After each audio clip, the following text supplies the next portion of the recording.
Now, in recent international news is the rise in the number of arranged weddings brokered online in India. The surge has given rise to the country's first web-based premarital detective service who supply private detectives to snoop on prospective in-laws. In a country where 95% of marriages are arranged by parents, such tools have proven hugely popular. But in our own lives, you know, when you're searching for a partner, how much did you look to your parents for advice, and did you actually listen to them? No. Maybe I should have. No, I think my parents were great because they were always...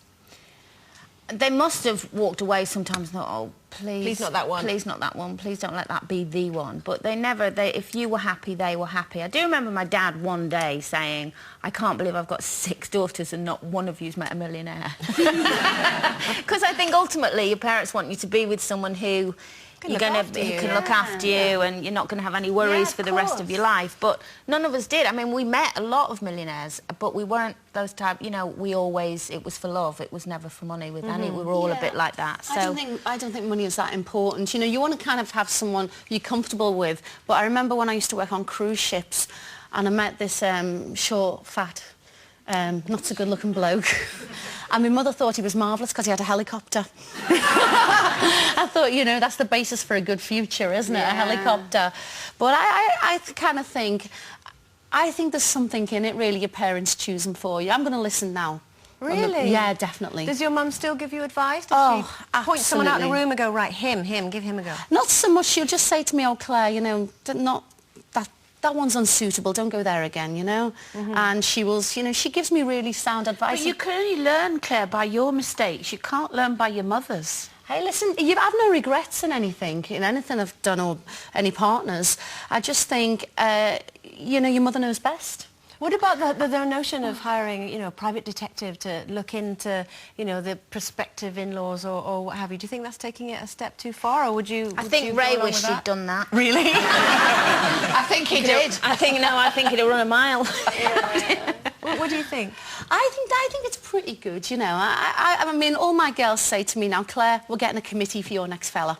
Yeah. They're all going to judge him, and me, you know, all my boyfriends as well are going to choose as well. Okay. Male friends, that is. Yes. The thing is, though, when you're young, you don't listen to your mother, do you?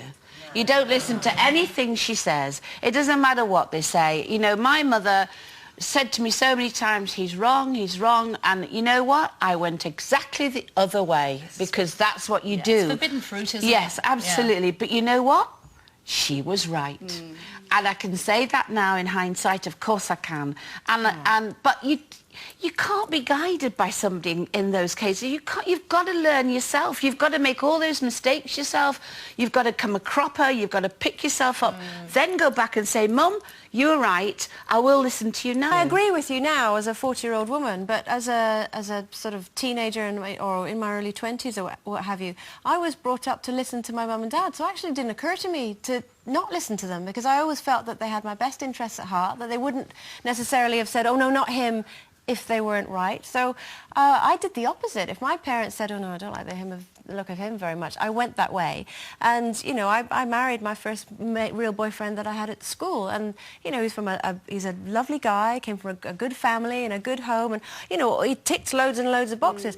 OK, it didn't actually work out, but I don't know what else they could have necessarily done to find someone Andrea, all the boxes can be ticked. Yeah. Someone can seem perfect on paper, but the magic doesn't happen. No. And when that magic happens, sometimes you can't fight it. Well, I have to say as well, I've never understood women who, you know, just marry for money or just because he's loaded, you know what I mean? But I have to say, I've never understood that until last weekend.